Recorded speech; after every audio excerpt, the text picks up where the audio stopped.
Good morning, good afternoon, and good evening, wherever you are in the world.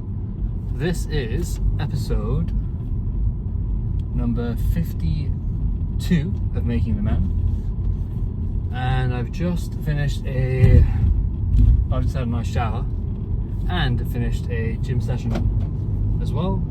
Today we did a pull day followed by a 4-kilometer run. A little bit of a different run today than normal, but I'll get into that when I get into the workout portion of the video.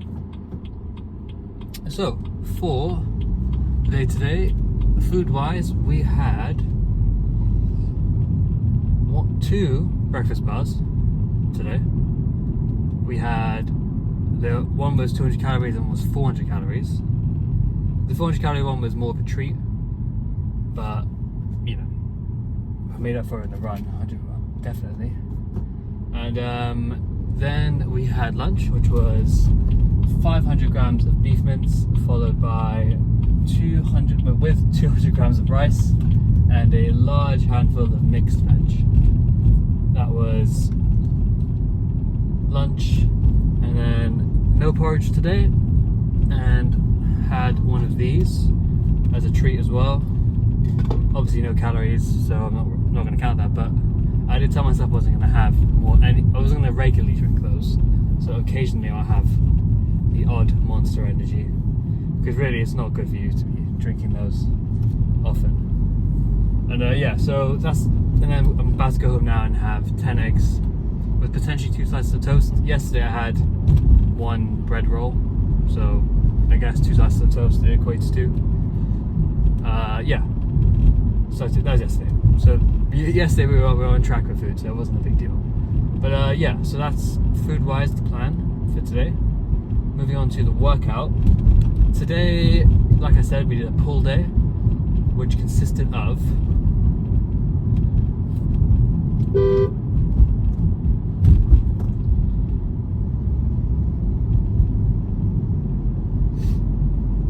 it consisted of 2 sets of lat pull down, a drop set at the end, followed by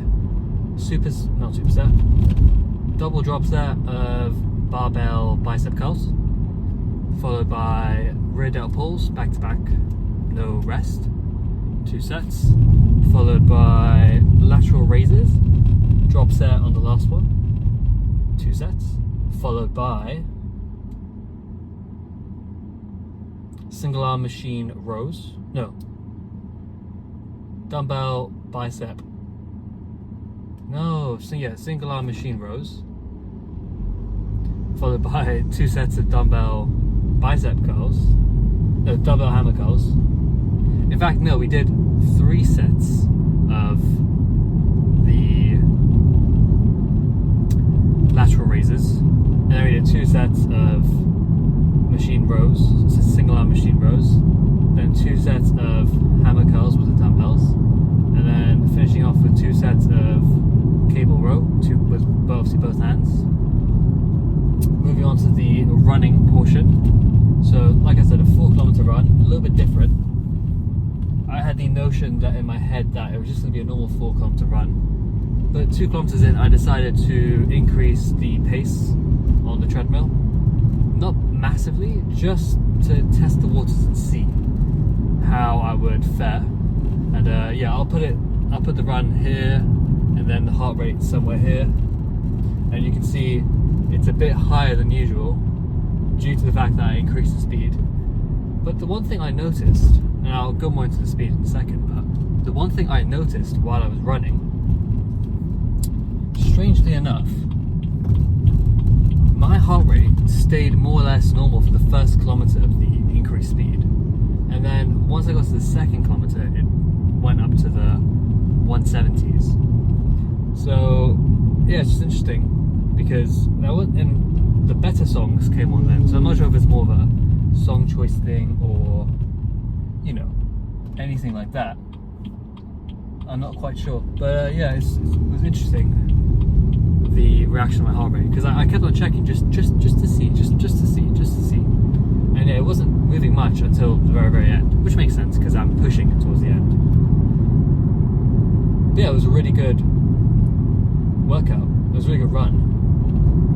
So 2 kilometers in, I was 1 kilometer in, I was thinking, do I try and do a faster run at 4 kilometers at the faster pace? So normally I set it to 9.5, which on the treadmill it says it's 6 minutes and 14 per kilometer. And then when I put it up to 10.5, it didn't necessarily feel faster. For the first maybe minute of the run, it felt faster. Then I kind of got used to it, and I got my bounce back.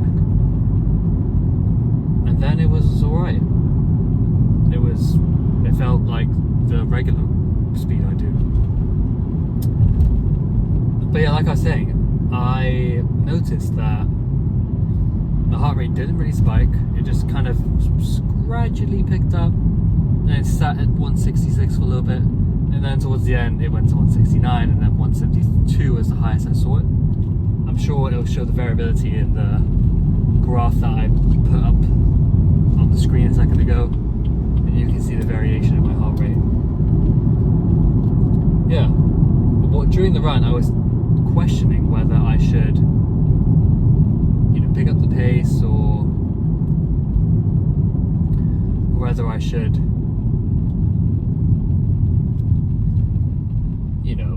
not do it. I'll take it easy on my shins, it's the last run.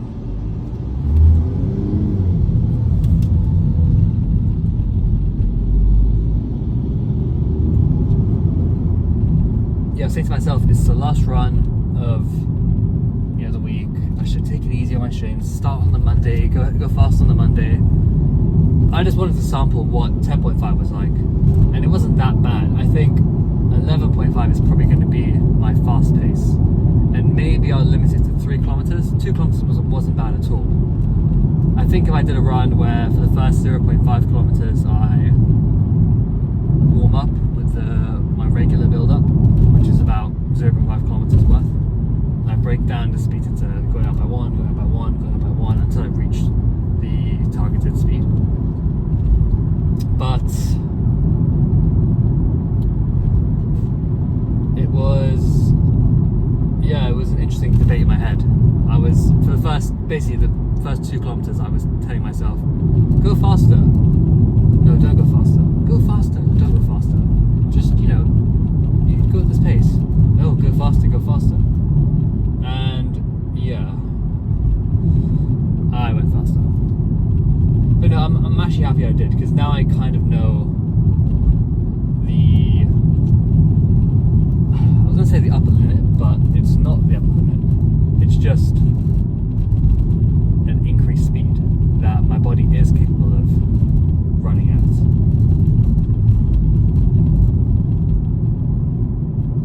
So yeah, it's good. So I think what I'm going to do, and I'm going to make a running breakdown for myself, and maybe I'll do a sit-down video for that. I haven't done a sit-down video in probably about 30 videos, I think. And I'll probably do a sit-down video for that one and just detail my method for run planning and how I would go about it. And obviously I'm going to do some actual research on how real runners who run more seriously than me structure their workouts. But I'm pretty sure it's something along the lines of long run, speed work, recovery run. I'm sure that's how they do it, because the long runs is what builds up your baseline. The speed work is what increases your VO2 max, because you're actually pushing your heart rate to the limit. And then the recovery runs is really just to keep blood coming to the muscles so that they can recover, build back, get stronger, so you just don't build up, you cramp and rest too long, and then when you come back to the run, all of a sudden your body aches because all you did was rest. You never really incorporated any recovery or any active recovery into the week. So yeah, I'm probably going to structure something similar to that, where instead of doing a recovery run, I'll probably do speed work, recovery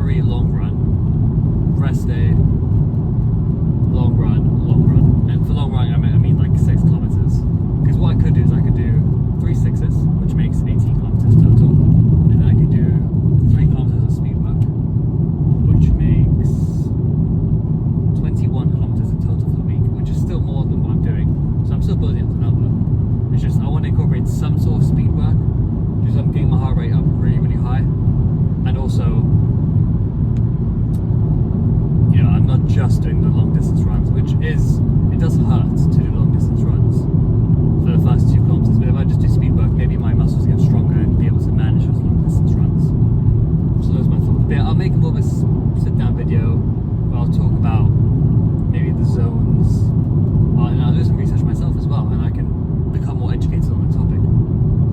And like always, if any of you have any recommendations or suggestions for me to incorporate into my running, please write them down below and just let me know your thoughts, because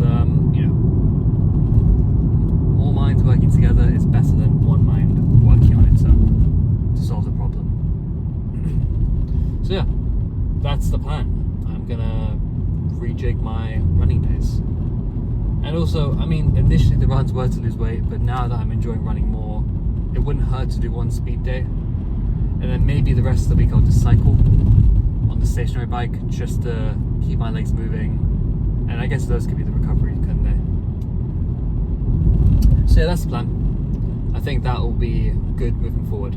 The initial thing I just stated, where do the 4 days, yeah, I think that'll be good. But anyhow, I'll probably end the video there. Like always, I really appreciate you guys watching. I hope you have an amazing morning, afternoon and evening wherever you are in the world, and I will catch you in the next video. Peace.